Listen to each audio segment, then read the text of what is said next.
बिहार की सियासत एक बार फिर अपने चरम पर है। बिहार में सत्ता का खेल जितना सतह पर दिखता है उससे कहीं ज्यादा गहराई में चलता है और इस बार मौका है विधान परिषद यानी कि एमएलसी चुनाव का। नमस्कार, मैं हूं आपके साथ अग्रिमा जादौन और आप देख रहे हैं रिपोर्टर मैडम। राज्यसभा चुनाव के बाद अब ये अगली बड़ी राजनीतिक परीक्षा है जिसमें सिर्फ सीटों की लड़ाई नहीं बल्कि भविष्य की राजनीति की दिशा भी तय होने वाली है। सवाल कई हैं, जैसे कि क्या एनडीए अपनी बढ़त को बरकरार रखेगा, क्या महागठबंधन वापसी का रास्ता ढूंढ पाएगा और सबसे अहम, क्या तेजस्वी यादव और चिराग पासवान इस चुनाव में अपनी सियासी मौजूदगी को मजबूती दे पाएंगे। दरअसल हम आपको इन सब के जवाब दे देते हैं।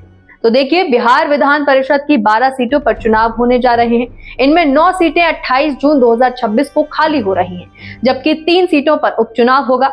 ये सभी चुनाव विधानसभा कोटे से होंगे, यानी जहां जनता नहीं बल्कि विधायक वोट करेंगे। और यही वजह है कि ये चुनाव पूरी तरह से नंबर गेम पर टिका हुआ है, जहां हर एक विधायक की अहमियत बढ़ जाती है और सियासी जोड़ तोड़ अपने चरम पर पहुंच जाता है।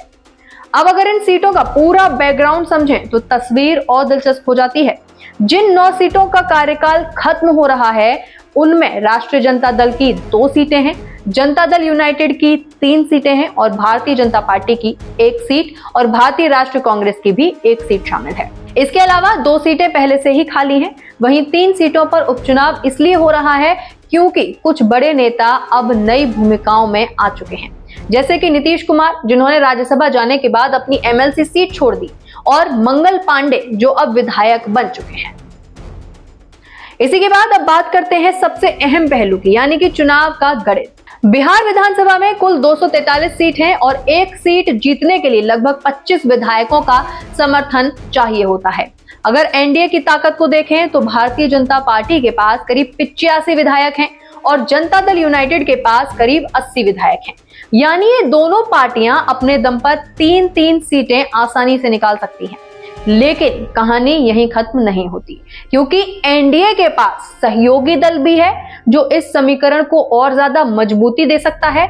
अगर पूरे गठबंधन को जोड़ दिया जाए तो एनडीए 7 से 8 सीटों पर आराम से जीत दर्ज कर सकता है। जी हाँ, यानी इस चुनाव में उसकी स्थिति बेहद ही मजबूत नजर आ रही है। वहीं दूसरी तरफ महागठबंधन की स्थिति उतनी मजबूत नहीं दिख रही है। राष्ट्रीय जनता दल, भारतीय राष्ट्रीय कांग्रेस और अन्य सहयोगियों को मिलाकर कुल संख्या करीब 41 के आसपास बैठती है। इस आंकड़े के हिसाब से वे मुश्किल से 1 सीट ही जीत पाते दिख रहे हैं। यानी साफ है कि इस बार महागठबंधन को नुकसान झेलना पड़ सकता है और ये नुकसान सिर्फ सीटों का नहीं होगा बल्कि राजनीतिक संदेश का भी होगा। जी हाँ, आप सही समझ रहे हैं। अब इस पूरी कहानी में एक और बड़ा ट्विस्ट है जो हम आपको जल्दी बता रहे हैं। तो देखिए, लोक जनशक्ति पार्टी यानी कि रामविलास यानी एलजेपी आर चिराग पासवान की पार्टी इस चुनाव में किंग मेकर की भूमिका में नजर आ रही है। जी हाँ, राज्यसभा चुनाव में एनडीए को समर्थन देने के बाद अब एलजेपी आर विधान परिषद में 1 सीट की मांग कर रही है। पार्टी के पास 19 विधायक हैं, लेकिन जीत के लिए 25 का आंकड़ा जरूरी है, यानी उन्हें 6 अतिरिक्त वोट चाहिए। यहां से शुरू होता है असली सियासी खेल, क्योंकि बीजेपी के पास अपने उम्मीदवार जिताने के बाद भी कुछ अतिरिक्त विधायक बच सकते हैं। अगर बीजेपी चाहे तो उन वोटों के सहारे एलजेपीआर को जीत दिला सकती है, लेकिन अगर ऐसा नहीं होता तो ये चिराग पासवान के लिए एक बड़ा राजनीतिक झटका भी हो सकता है। यानी एनडीए के अंदर ही संतुलन बनाना इस चुनाव की सबसे बड़ी चुनौती बनने वाला है। अब नजर डालते हैं संभावित चेहरों पर, क्योंकि ये चुनाव सिर्फ सीटों का नहीं है बल्कि एक नेतृत्व के उभरने का भी मौका है। सबसे ज्यादा चर्चा में नाम है निशांत कुमार का, जिन्हें मुख्यमंत्री नीतीश कुमार की खाली सीट से विधान परिषद भेजे जाने की चर्चा है। अगर ऐसा होता है तो ये साफ संकेत होगा कि बिहार की राजनीति में एक नई पीढ़ी की एंट्री हो रही है और ये तय है। इसी तरह दीपक प्रकाश का नाम भी सामने आ रहा है, जो कि फिलहाल किसी सदन के सदस्य तो नहीं है लेकिन मंत्री जरूर हैं। इसके अलावा बीजेपी और जेडीयू दोनों ही नए चेहरों को मौका देने के मूड में है, जिससे ये चुनाव जनरेशनल शिफ्ट का प्रतीक भी बन सकता है। महागठबंधन की तरफ देखें तो वहां भी हलचल कम नहीं है। राबड़ी देवी के करीबी माने जाने वाले सुनील सिंह का कार्यकाल खत्म हो रहा है और उनके दोबारा परिषद में जाने की संभावना भी पूरी तरीके से जताई जा रही है। वहीं दूसरी ओर कई नेता अपने परिवार के सदस्यों के लिए टिकट की लॉबिंग कर रहे हैं, जिससे परिवारवाद का मुद्दा फिर से चर्चा में आ सकता है। अब सबसे अहम सवाल, क्या इस चुनाव में भी क्रॉस वोटिंग देखने को मिलेगी? क्या विधायक पार्टी लाइन से हटकर वोट कर सकते हैं?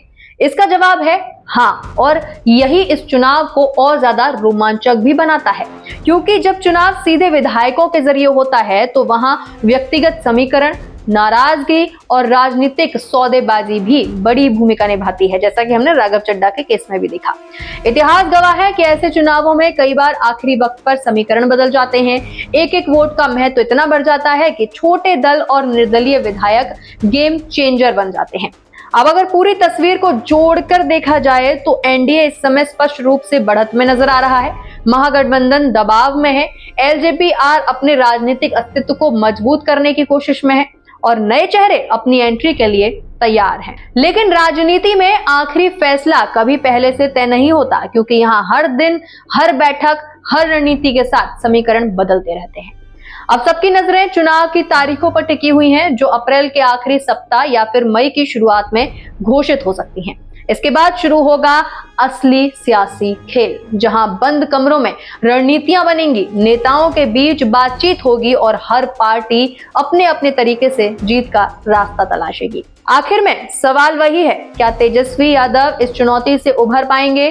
क्या चिराग पासवान इस बार अपनी पार्टी का खाता खोल पाएंगे? और क्या नीतीश कुमार एक बार फिर अपने अनुभव से एनडीए की बड़ी जीत दिला पाएंगे? इन सवालों के जवाब आने वाले दिनों में मिलेंगे, लेकिन इतना तय है कि बिहार की राजनीति का ये चुनाव सिर्फ सीटों का खेल नहीं है, ये भविष्य की राजनीति की दिशा तय करने वाला एक बड़ा मोड़ है और इसीलिए हर नजर अब इसी चुनाव पर टिकी हुई है, आपकी भी और हमारी भी। तो आपका इस पर क्या कहना है, हमें कमेंट बॉक्स में लिखकर जरूर बताइएगा। आप किस पार्टी की तरफ हैं?